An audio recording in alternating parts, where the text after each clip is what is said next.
up against BURIRAM as well. So this double global comp so far is looking pretty scary. Yeah, it looks to me as if they want to try and basically say, EVOS, we respect what you can do mechanically in team fights and skirmishes. We want to try and break you open in these side lanes. So I like it. Obviously, the Java can still be flexed between top and jungle. Not going to see it in the mid lane, given the fact that the TF is there. But the next big priority has to be that Kaiser, and EVOS are going to snap that away. So they've given themselves some options to try and hard force that fight there with the Hextech Ultimatum, with the Killer Instinct, with the Gragas Barrel. But it's going to be on BURIRAM now to try and keep themselves in check in these side lanes. And if that Corki gets locked in, scale into those multiple Barons that you talked about, Riku.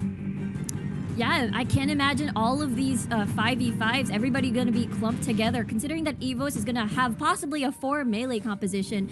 Never mind, as they are going to be locking Ari for G4. He had a really good performance yesterday up against Divine, and it could be the same story again. And right now, we did mention that it would be an ADC showdown. We have the Corki versus the Kai'Sa. I just kind of want to get a sort of overall view of what you think this matchup is going to look like. Skimmy, we'll start with you.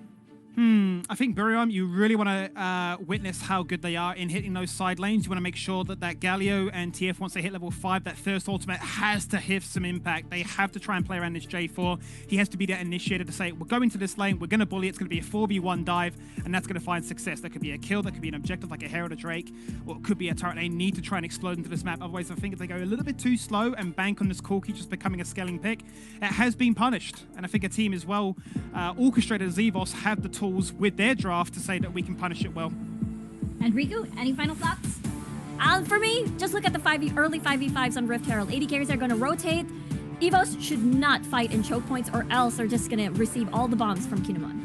And with that, let's head into our first game of the day, BURIRAM United versus EVOS Esports. Casters, take it away.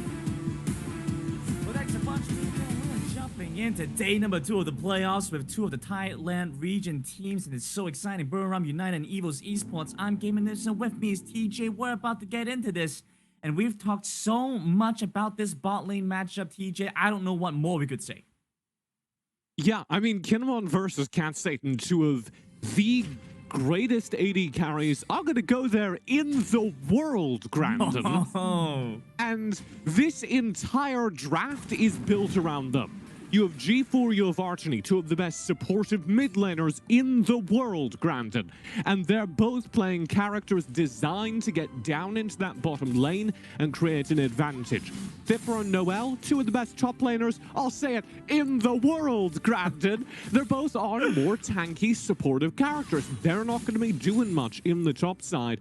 All the action for this game, all the action for this repeat of the Thai regional final is going to be down between Kinemon and Cat Satan. And it's even further exasperated by the fact that we've seen Shiba go for Riven and Valdez go for Camille, 2 strong team fighters that are willing to go and help each other, to go and help accelerate and get a good team fight for their AD carries. Can I be toxic now that I've been really nice to both these teams? Go ahead, TJ. I was going to say, I think Valdez is one of the best junglers in the world. Shiba has a bit more to prove.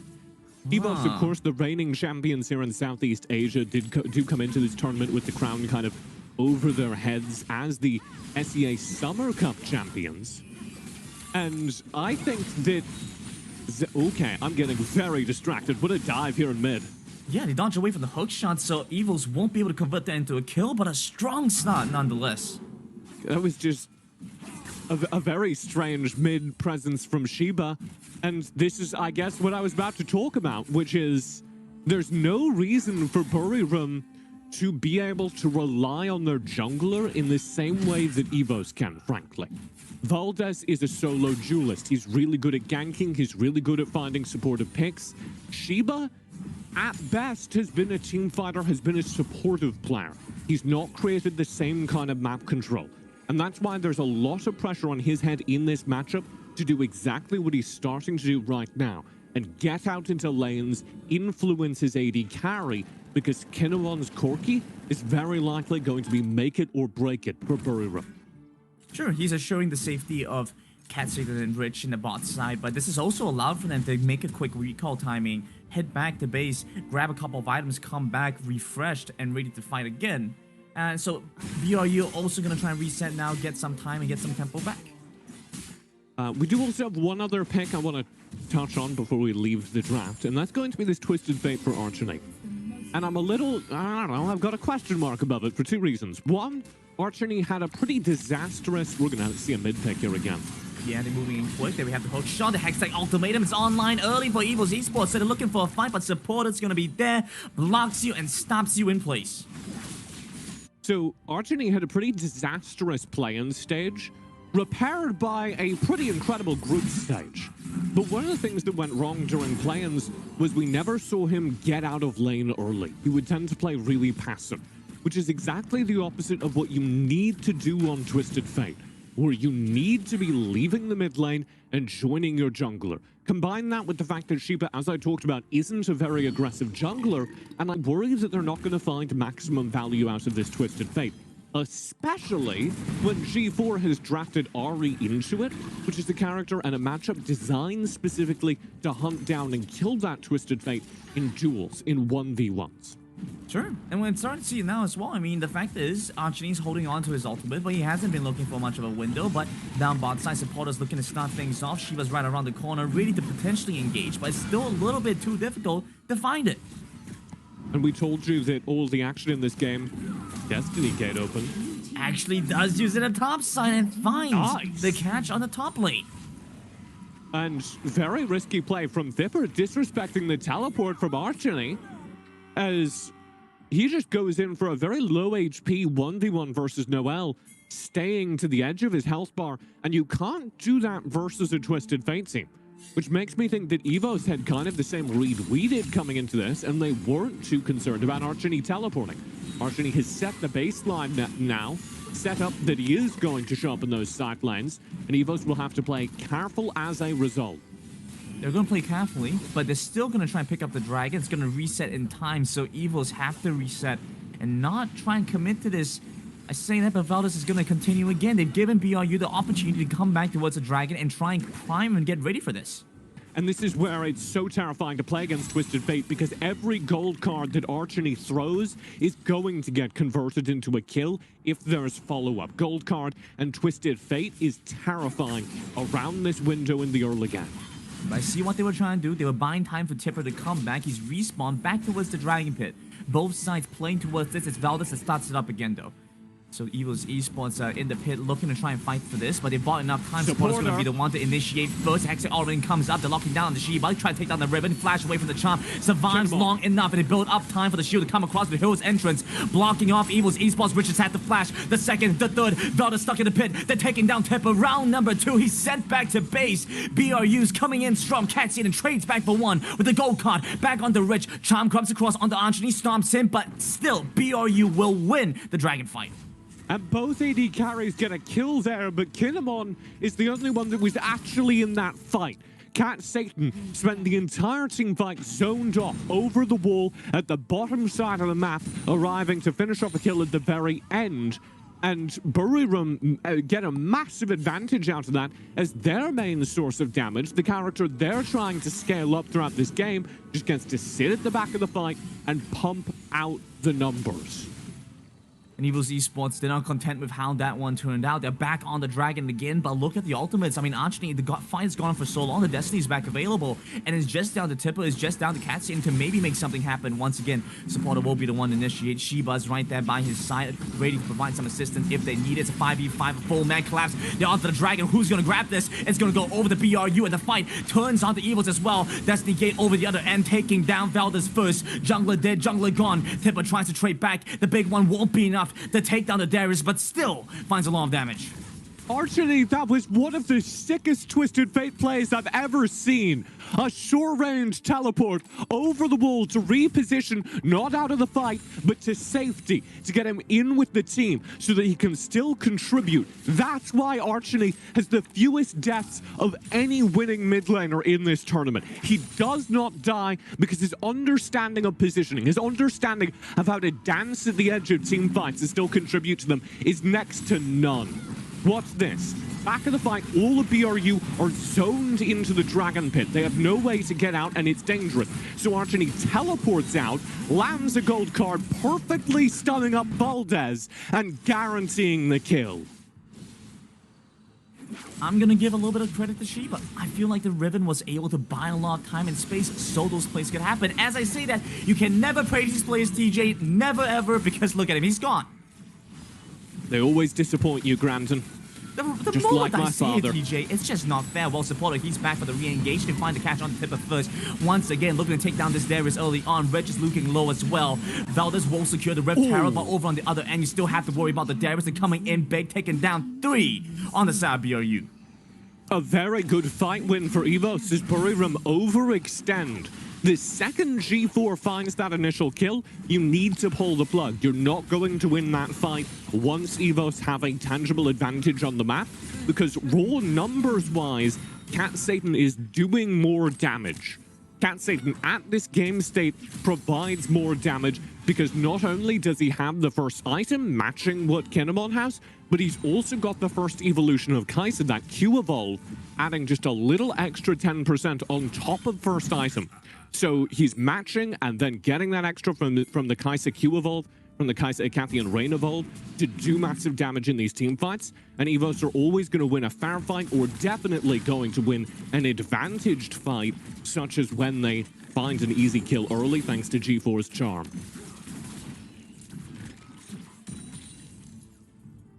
And as we talk back about having these advantage fights, I mean, a big component of that is going to be Archony, and we start to see him building towards those 2 critical items. But I'm feeling a little bit conflicted here, TJ, because he's expanded the Flash to try to catch Cat Satan, and at the same time, he's opted for the Lich Bane over the Rapid Fire Cannon.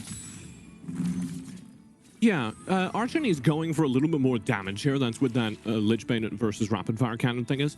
I'm actually a little bit more. I know Omo came here and said anyone who doesn't build Rapid Fire Cannon second is toxic. I'm actually a little bit more on Archony's side of this balance. I think Rapid Fire Cannon should be your third item, because if you get Lich Bane, particularly at this tempo, pre-10 minutes, you're doing a ton of damage. There's a little window here in the mid-game where this Twisted Fate from Archony gets the benefit of the Rod of Ages. The Rod of Ages is completing right about now, and also gets the benefit of being on second item, and can really do some serious damage in team fights, and that's never going to be the case again. So if you just go Rapid Fire Cannon, you miss out on that timing window in the mid-cap. And so having those damage items could be what they were looking for. I mean, if this is an indication that BRU maybe want to try and take some of these tougher fights in the mid-game while EVOS Esports still hasn't quite been able to scale up, it could be a bit of an indicator for that. Yeah, I mean, so the reason you build Rapid Fire Cannon, the reason Omo, one of our other colorcasters on this show, prioritizes it so heavily, is because it's massive for the team. Once you have Rapid Fire Cannon, you can throw these gold cards in extra, I don't know, 5 meters, a little bit extra range, one of the longest ranges in the game on Twisted Fate.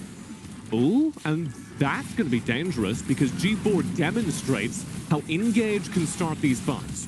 It's a big Cataclysm locking them into the Galio Ultimate. Massive from Supporter, who's once again been clutch for his team. Golkar comes across. They're backing up, but they don't realize just how dangerous they truly are. In the face of BRU, EVOS Esports will fall apart as a quadra kill. And his Serpenta is stolen away by Archony. But look at how much damage Archony is doing in that fight. That's why you build the Lich Bane. He's absolutely devastating in the middle of that fight, and they have a double damage threat with Kinemon and Archony both sort of coming online during this time, and they can just slaughter the tightly grouped EVOS members. And just like that, despite going down early in that fight, despite G4 finding the initiation with that charm, it's BURIRAM who turned things round because of the shift towards more damage from Archony, and they now have a pretty massive gold swing in their favor during a dangerous mid-game for 2 late-game scaling teams. And it really seemed like BRU weren't even aware of how much damage they were able to afford onto EVOS there. Yeah, I mean, watch Archony just through the middle of these fights, landing gold cards. That does like a quarter of G4's HP. The slice from the 3-card throw, absolutely devastating people's HP. This is the kind of fight that you really want a Twisted Fate into, where he can just sit defensively behind a front line and throw out damage.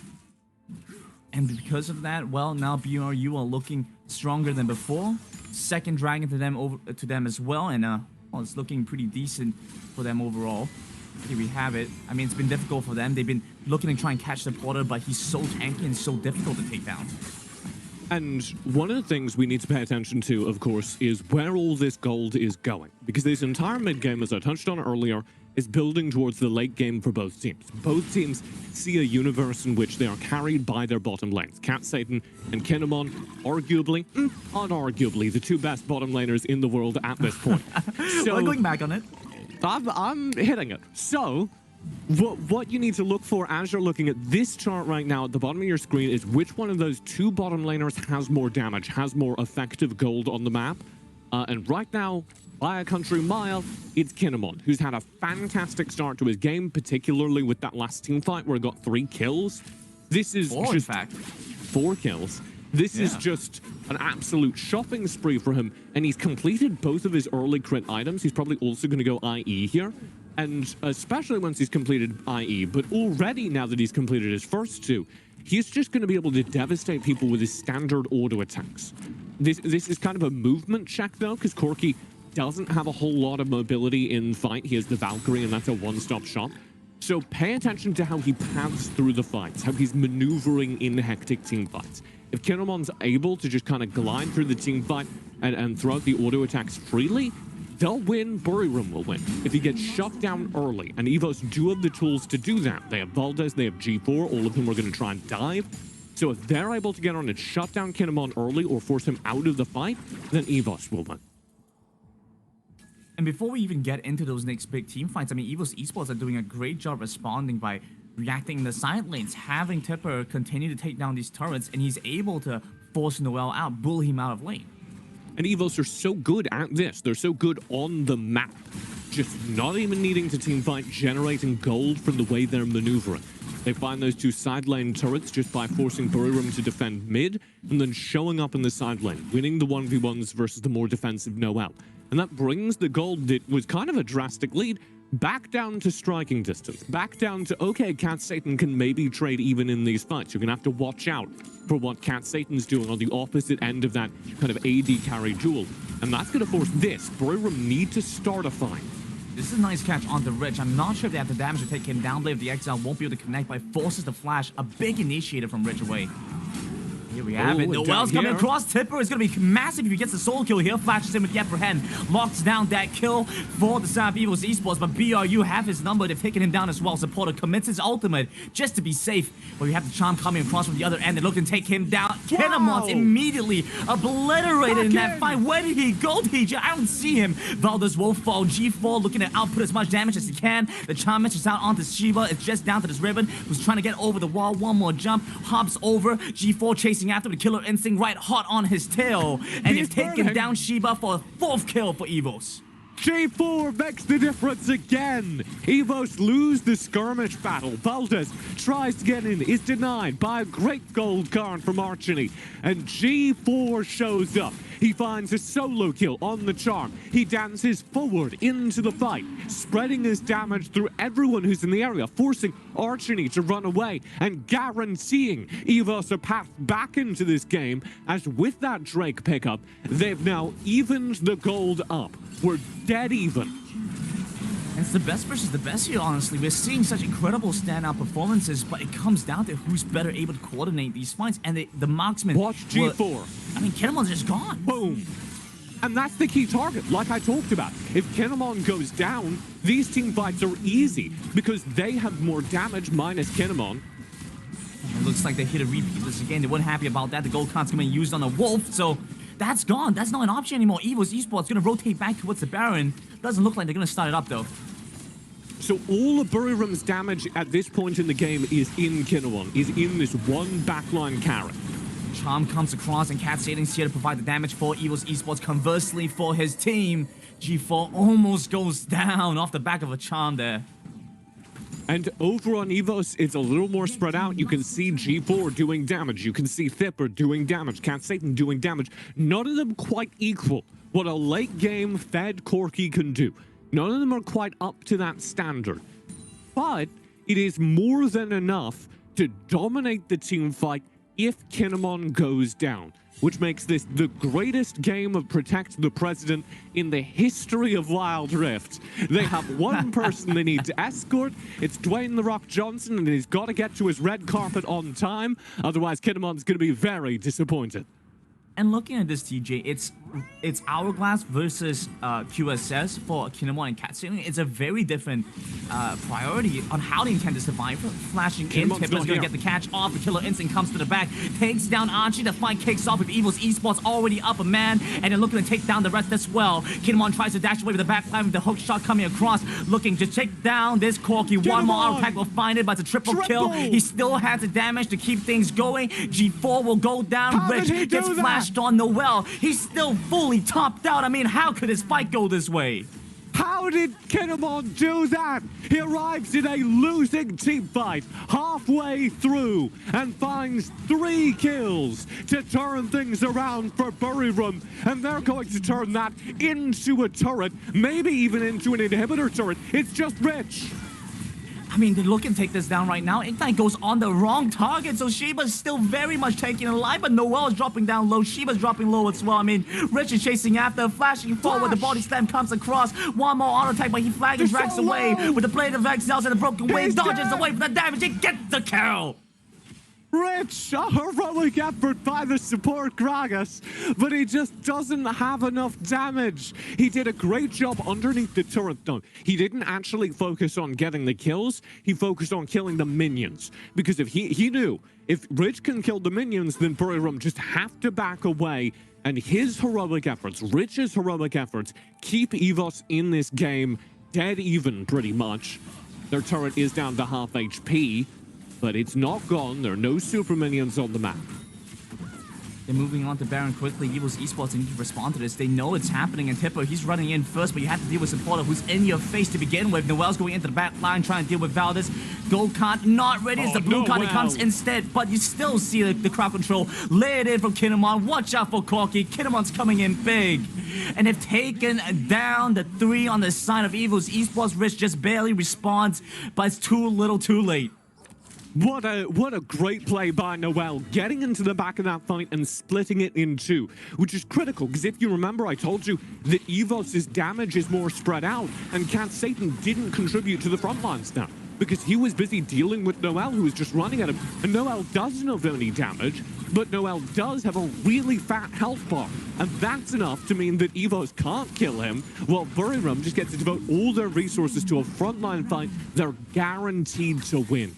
Very well played by Noel, very well played by BURIRAM, and the reward is massive. They pick up the Elder Infernal Drake, and that should solidify the win. I mean, it's a huge dragon to pick up for sure, and especially as an Elder. And well, with Baron now up, BURIRAM United could play it in one of 2 ways. They could either just push out the waves and play about the Baron, or go for it themselves. And well, frankly, at this point, looking at the gold lead they've started to establish, the objectives that they've had, it's looking much, much better for this team overall. Well, EVOS Esports still, they're going to make a stand here, go towards the Baron first, and it's going to force the ultimate away from Archie to get information. Yeah, good ult actually from Archie. I do really like it, because it just makes sure that, okay. Re-engage coming in from Shiba. Gold card onto Tipper. Supporter once again. He's so difficult to take down, but you have to put eyes on the carries onto Kinemon, who's trying to line in the sand with the package. Valkyrie here, Valkyrie there. He provides so much damage to the team, and if the Guardian Angel as well, you just can't quite take him down. The first is not going to be enough. Archie chases after the gold card, going the full distance, taking down G4. It's Supporter that claims the kill, but EVOS Esports will lose 3, and BRU escorting this lone minion through the mid lane. Will Rich be enough? 1 minion, that's all Rich needs to do is kill that cannon. Take down the cannon, but he could do it, DJ. They're onto the Nexus, and it's too late. Bell is still alive, but he can't save the game. Game 1 over to this team.